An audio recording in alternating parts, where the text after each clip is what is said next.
Begin at the library homepage, library.lasalle.edu. Go to the eJournals tab, type in the title of the periodical you want, in this case the Wall Street Journal, and click on Search.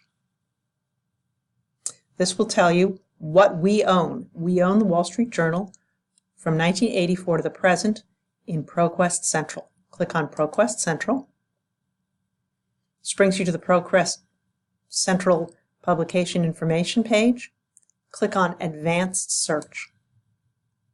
You'll see where it says Pub ID 10482. That means that it's searching within the Wall Street Journal. That's its publication ID. Type in a topic. And then you need to choose the publication date. If you click on the drop-down menu, you see that you can specify that you want a specific date range.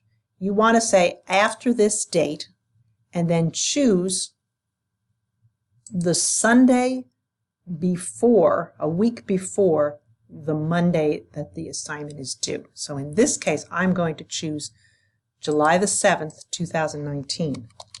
The reason I'm choosing the Sunday and not the Monday is because it's after the day that is the Sunday.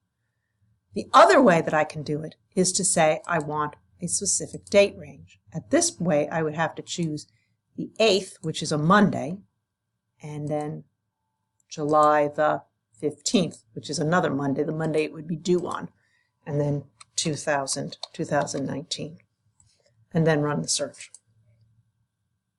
And then what you'll get is the 6 articles in this case that are about Amazon. So if I wanted to click on one of them, I'd just click on the link, and the article would come up. Thank you.